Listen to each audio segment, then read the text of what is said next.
Antara tumpuan bumi Kenyalang memperkasa produk halal berkualiti. Perinciannya langsung bersama Vanessa Mering di Kuching. Silakan, B. Ya, terima kasih Sahi. Kerajaan akan memperkasakan usaha penghasilan produk halal berkualiti. Timbalan Perdana Menteri Datuk Seri Fadilah Yusof berkata, ia termasuk penghasilan produk dalam farmaseutical, nutraceutical, kosmetik dan makanan. Ini bagi memastikan produk halal keluaran Malaysia mendapat pengiktirafan tinggi di pentas global. We see a rise in demand for plant-based products and healthy foods, where halal certified offerings are expanding rapidly.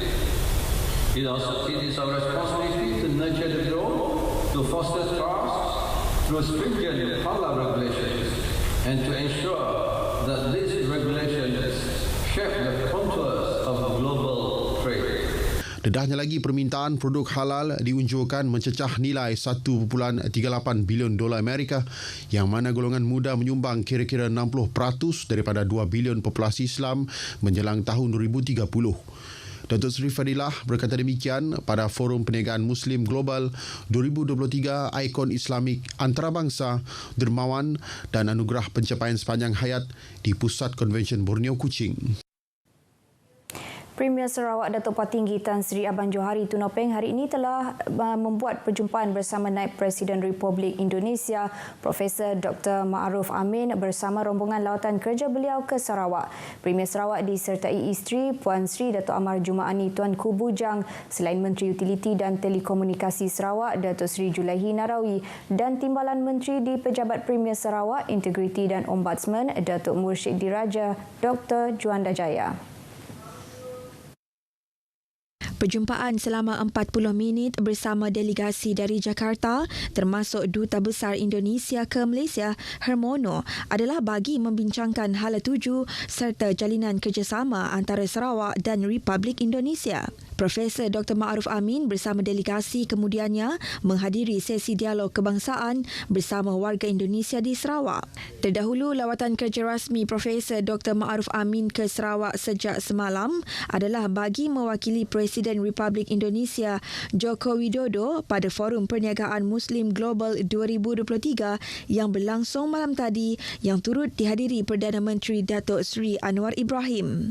Profesor Dr. Ma'ruf Amin serta rombongan telah berangkat pulang ke ibu kota Indonesia hari ini. Polis Diraja Malaysia PDRM dan Bank Negara Malaysia BNM telah merampas lebih RM1 juta wang tunai dalam operasi khas ke atas pengendali perniagaan perkhidmatan wang secara haram di Sarawak semalam. Timbalan Ketua Polis Negara Datuk Seri Ayub Han Maidin Pichai berkata, operasi melibatkan serbuan serentak ke atas 8 premis, 2 di Sibu, Selangau 2, Batu Niah 2 serta masing-masing 1 di Mukah dan Bekenu. Bercakap dalam sidang media di Ibu Pejabat Polis Kontingen Sarawak di Kuching, Datuk Seri Ayub Han berkata seramai 17 individu tempatan turut dikenal pasti untuk dipanggil bagi sesi rakaman keterangan. Modus operandi yang digunakan oleh sedikit ini adalah aktiviti kiriman wang secara haram, melibatkan destinasi ke Indonesia, Bangladesh, Myanmar dan juga Filipina.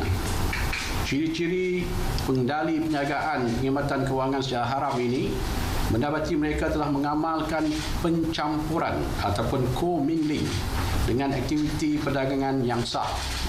Misalnya, penjagaan telekomunikasi dan terjaga runcit secara serta beroperasi di kawasan-kawasan yang mempunyai jumlah pekerja asing yang tinggi. Pengendali perniagaan perkhidmatan kewangan yang tidak berlesen ini disiasat kerana disyaki menyediakan perkhidmatan kiriman dan pertukaran wang tanpa lesen yang merupakan kesalahan di bawah Seksyen 4-1 Akta Perniagaan Perkhidmatan Wang 2011.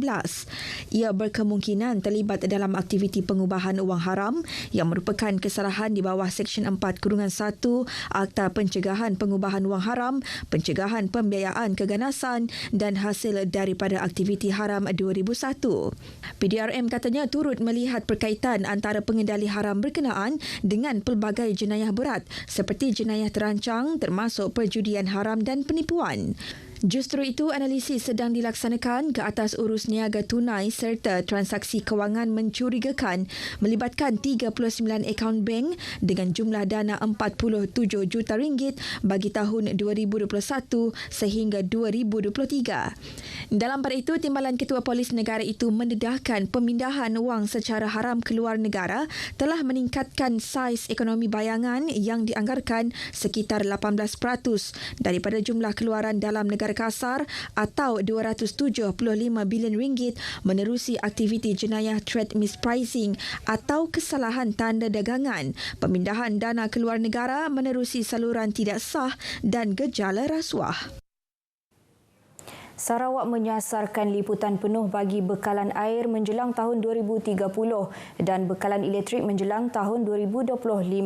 Timbalan Premier Dato' Ahmad Douglas Ugah Bas memaklumkan bahawa sejumlah 4 bilion ringgit diperuntukkan untuk projek bekalan air di bawah pembiayaan alternatif, manakala 2.4 bilion ringgit diperuntukkan untuk skim bekalan elektrik luar bandar. Dedah Dato' Ahmad Douglas sehingga kini 2.6 bilion ringgit dan 1.4 bilion ringgit telah dibelanjakan untuk projek bekalan air dan elektrik. Beliau berkata demikian dalam ucapan penggulungan Kementerian Kewangan dan Ekonomi Baru kedua pada persidangan Dewan Undangan Negeri Sarawak ke-19 di Kuching. Sementara itu, sebanyak 13 projek di bawah projek rangkaian Jalan Pesisir Sarawak telah disiapkan. Dato' Ahmad Douglas memberitahu baki pakej dijangka siap antara tahun 2024 dan suku ketiga tahun 2025. Menurut beliau, setakat ini sejumlah 3.2 bilion ringgit telah dibelanjakan untuk projek-projek tersebut. Perkongsian itu tadi mengakhiri berita dari Sarawak. Dari sungai hingga segara, Palestin pasti merdeka. Kita kembali bersama Sahi di Angkasa Puri untuk berita seterusnya. Silakan Sahi. Baik, Vi, terima kasih.